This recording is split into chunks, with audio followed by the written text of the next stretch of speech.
علم حاصل کرنے والا بننا، علماء کی مجلس میں بیٹھنے والا بننا۔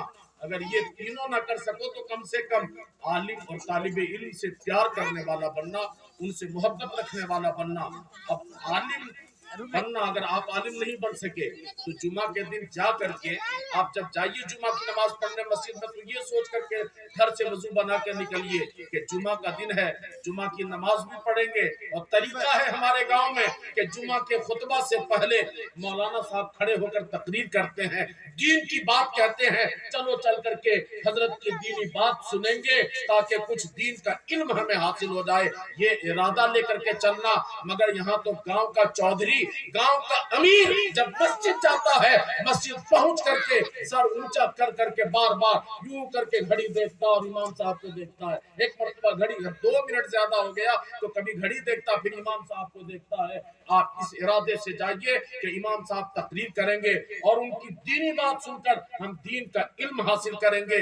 آپ ایک واقعہ جو نزہت المجالس میں اور کئی معتبر کتابوں میں ایک واقعہ لکھا ہے، حدیث شریف ہے، یہ حدیث شریف نقل کی گئی اللہ کے رسول صلی اللہ علیہ وسلم کی مجلس میں صحابہ بھی ہیں اور ایک خوبصورت نوجوان بھی سامنے بیٹھے ہیں کہ کچھ دیر کے بعد جبریل اتر آئے اور جبریل نے آ کے کہا یا رسول اللہ، یہ جو خوبصورت جوان ہے اس کے زندگی کے کچھ گھڑیاں باقی بچ گئی ہے، بہت جلدی اس کا انتقال ہونے والا ہے۔ پھر جبریل وہاں سے چل نکلے۔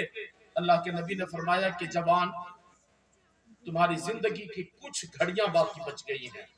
وہ جوان گھبرایا نہیں۔ اگر آج کا کوئی جوان ہوتا، بارہ، پنساری، نوادہ کا، سارٹھ، دیوگھر، دمکا کا کوئی نوجوان ہوتا، جیسے سنتا کہ ہم قسم تھوڑی دیر کے بعد مر جائیں گے، یہ بھاگتے ہوئے گھر جاتا، جا کے کم سے کم سب کھاتا پتر، سب کاغذ پتر بیٹا بیٹی کو دے لے۔ مگر وہ صحابی تھے، نبی کی مجلس میں اٹھنے بیٹھنے والے تھے، اس نے سنا، بالکل گھبرائے نہیں، بلکہ اس نے کہا یا رسول اللہ، ایک بات آپ بتائیں، میں گھر جا کر اپنے ماں سے نہیں پوچھ سکتا، اپنے باپ سے نہیں پوچھ سکتا، بے شک ماں اپنی اولاد پر مہربان ہے، مگر ہمارا عقیدہ ہے کہ آپ کی مہربانیاں ہماری ماں سے زیادہ ہمارے اوپر ہے۔ یا رسول اللہ، اب آپ ہی بتائیں کہ ہماری زندگی کی چند گھڑیاں باقی بچ گئی ہیں تو اب ہمیں کرنا کیا ہے؟ اللہ کے نبی اگر چاہتے تو کہہ دیتے وضو بنا کے فوراً سجدے میں چلے جاؤ تاکہ تمہاری روح سجدے میں نکل جائے۔ اللہ کے نبی فرماتے کہ قرآن کھولو، تیزی سے پڑھتے جاؤ تاکہ تمہاری روح قرآن پڑھتے پڑھتے نکل جائے۔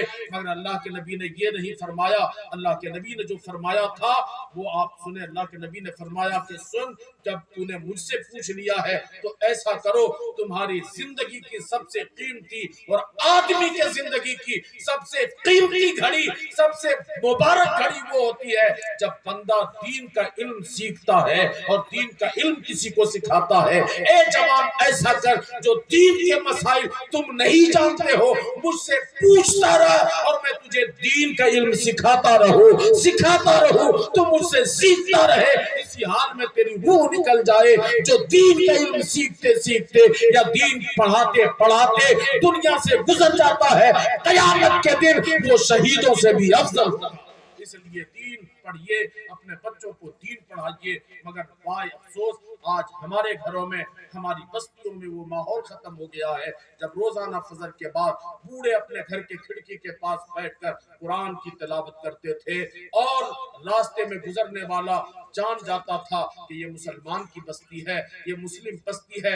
آج مسلم بستیوں میں جائیے، گندگیوں کا انبار وہاں نظر آئے گا، گلیاں بالکل بدبودار نظر آئیں گی، اور جب کوئی باہر کھڑا ملے گا تو اس کی بولی بھی بہت بدبودار ہوگی۔ خدا را اپنے اندر دین کا شعور پیدا کیجئے، اپنے بچوں کو عالم بنائیے، علماء کی مجلس میں بیٹھنے والا بنائیے۔ یہ نہیں کہ علماء کے پاس آئے اور علماء کو خود ڈانٹے۔ اللہ رب العزت ہمیں آپ کو صراط مستقیم پر چلائے، گناہوں سے بچائے، اور اللہ رب العزت کی بارگاہ میں پھر اخیر میں دل سے میری دعا ہے کہ مولا کریم اپنے فضل و کرم سے حضرت مولانا امجد رضا مصباحی کو دارین کی سعادتوں سے مالا مال فرمائے اور عمر میں، علم میں بے پناہ برکتیں عطا فرمائے، اور پورے خاندان والوں کے لیے باعث سکون و رحمت بنائے۔ آج اس مقام پر میں اگر ایک دعا نہ کروں تو یہ بہت حق تلفی ہوگی. ایک شخص واحد جس کی آنکھیں انتظار کرتے کرتے تھک گئی اور آنکھیں سو گئی. کاش اگر آج وہ شخص اس مجمع میں آج اگر وہ باحیات ہوتے تو آج ان کے آنکھوں کی بینائی اور روشنائی بڑھ جاتی. میری مراد مرحوم ثناء اللہ صاحب عرف سانو میاں جو اپنے پوتے کے انتظار میں بار بار کہتے تھے ایک ہی خواہش ہے کہ میں یہ دیکھ لوں کہ میرا پوتا عالم بن کے آ گیا ہے تو میری روح کو ٹھنڈک محسوس ہو جائے گی.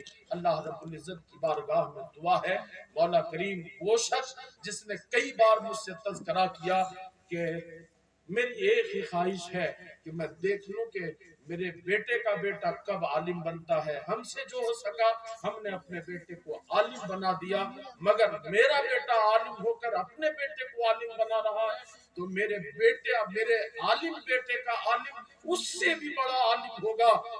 بار بار یہ کہتے تھے مگر آنکھیں انتظار کرتے کرتے دنیا سے چلی گئی. اللہ کی بارگاہ میں دعا ہے مولا کریم ہم سب کے علم اور عمل میں کچھ بھی تو نے دیا ہے مالک اس سب کا صدقہ بالخصوص اس بچے نے 10-15 سال تک تیرے راہ میں علم دین کے تلاش میں جستجو محنت مشقت کی ہے ان سب کا صدقہ مرحوم سانو میاں کی قبر میں عطا کر کے انہیں جبار رحمت میں جگہ عطا فرما اور مرحوم مولانا امجد بابو کے دادا کو کربٹ کربٹ جنت نصیب عطا فرما. ابر رحمت تیری مرکت پر گہر باری کرے حشر تک شان کریمی ناز برداری کرے اور انشاءاللہ حشر تک شان کریمی ناز برداری کرے گی.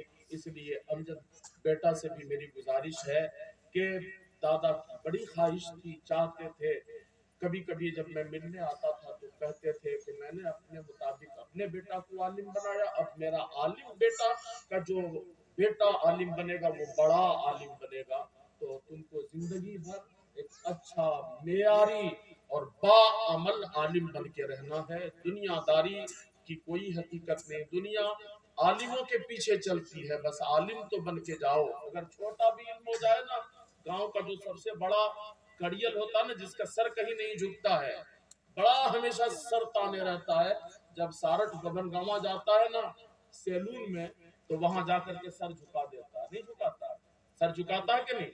یہاں بڑا سینہ تانے اور سر تانے رہتا ہے مگر جب نائی کے پاس جاتا ہے تو وہاں جا کے سر جھکا دیتا ہے. جھکاتا ہے کہ نہیں. کیوں جھکاتا ہے؟ اس لیے جھکا دیتا ہے کہ اس کے پاس سر چھانٹنے کا علم ہے بال کاٹنے کا علم ہے. تو اگر ایک نائی کے پاس بال کاٹنے کا علم آ جائے تو اس کے پاس بڑے بڑے لوگ اپنا سر جھکا دیتے ہیں اور جس کے پاس قرآن و حدیث کا علم آ جائے مصطفیٰ فرماتے ہیں جس کے سینے میں قرآن و حدیث کا علم آ جائے دونوں جہان اس کے سامنے جھک جاتا ہے اور دنیا کی ساری خدائی اس کے سامنے جھکا دی جاتی ہے. اس لیے عالموں کو زیادہ لالچ نہیں کرنا چاہیے. اللہ ہمیں آپ کو صراط مستقیم پر چلائے. وہ علینا